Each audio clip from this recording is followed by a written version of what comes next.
شروع اللہ کا نام لے کر جو بڑا مہربان نہایت رحم والا ہے۔ الف لام میم۔ اس میں کچھ شک نہیں کہ اس کتاب کا نازل کیا جانا تمام جہانوں کے پروردگار کی طرف سے ہے۔ کیا یہ لوگ یہ کہتے ہیں کہ پیغمبر نے اس کو از خود بنا لیا ہے؟ نہیں، بلکہ وہ تمہارے پروردگار کی طرف سے برحق ہے، تاکہ تم ان لوگوں کو ہدایت کرو جن کے پاس تم سے پہلے کوئی ہدایت کرنے والا نہیں آیا، تاکہ یہ رستے پر چلیں۔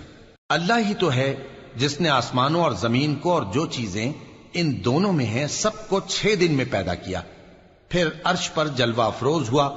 اس کے سوا تمہارا نہ کوئی دوست ہے اور نہ سفارش کرنے والا۔ کیا تم نصیحت حاصل نہیں کرتے؟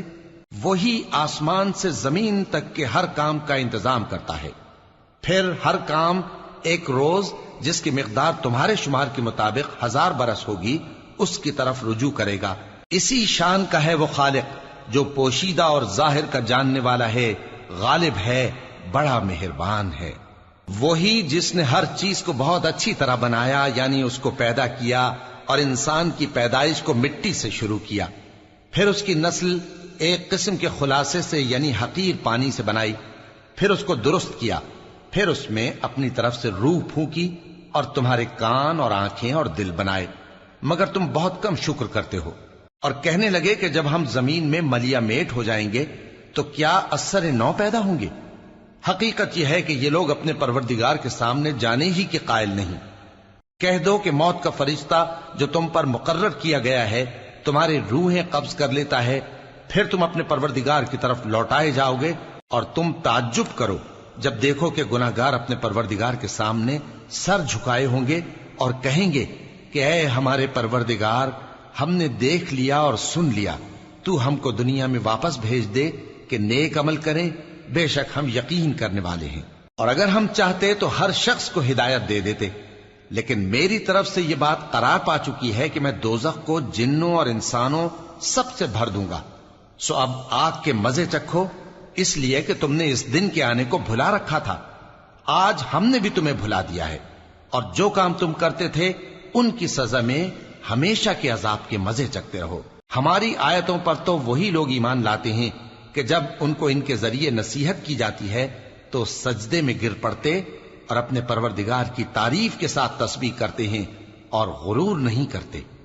ان کے پہلو بچھونوں سے الگ رہتے ہیں، اس حال میں کہ وہ اپنے پروردگار کو خوف اور امید سے پکارتے اور جو کچھ ہم نے ان کو دیا ہے اس میں سے خرچ کرتے ہیں۔ سو کوئی شخص نہیں جانتا کہ ان کے لیے کیسی آنکھوں کی ٹھنڈک چھپا کر رکھی گئی ہے، یہ ان اعمال کا صلہ ہے جو وہ کرتے تھے۔ بھلا جو مومن ہو وہ اس شخص کی طرح ہو سکتا ہے جو نافرمان ہو؟ دونوں برابر نہیں ہو سکتے۔ جو لوگ ایمان لائے اور نیک عمل کرتے رہے ان کے رہنے کے لیے باغ ہیں، یہ مہمانی ان کاموں کی جزا ہے جو وہ کرتے تھے، اور جنہوں نے نافرمانی کی ان کے رہنے کے لیے دوزخ ہے۔ جب چاہیں گے کہ اس میں سے نکل جائیں تو اس میں لوٹا دیے جائیں گے، اور ان سے کہا جائے گا کہ جس دوزخ کے عذاب کو تم جھوٹ سمجھتے تھے اس کے مزے چکھو، اور ہم ان کو قیامت کے بڑے عذاب سے پہلے دنیا کے عذاب کا بھی مزہ چکھائیں گے، شاید وہ ہماری طرف لوٹ آئیں۔ اور اس شخص سے بڑھ کر ظالم کون جس کو اس کے پروردگار کی آیتوں سے نصیحت کی جائے تو وہ ان سے منہ پھیر لے۔ ہم گناہگاروں سے ضرور بدلہ لینے والے ہیں۔ اور ہم نے موسیٰ کو کتاب دی تو تم ان سے ملاقات ہونے سے متعلق شک میں نہ ہونا، اور ہم نے اس کتاب کو بنی اسرائیل کے لیے ذریعہ ہدایت بنایا تھا، اور ان میں سے ہم نے پیشوا بنائے تھے جو ہمارے حکم سے ہدایت کیا کرتے تھے، جبکہ وہ صبر بھی کرتے تھے اور وہ ہماری آیتوں پر یقین رکھتے تھے۔ بلا شبہ تمہارا پروردگار ہی ان میں جن باتوں میں وہ اختلاف کرتے تھے قیامت کے روز فیصلہ کر دے گا۔ کیا ان کو اس امر سے ہدایت نہ ہوئی کہ ہم نے ان سے پہلے بہت سی امتوں کو جن کے رہنے کے مقامات میں یہ لوگ چلتے پھرتے ہیں ہلاک کر دیا؟ بے شک اس میں نشانیاں ہیں، تو یہ سنتے کیوں نہیں؟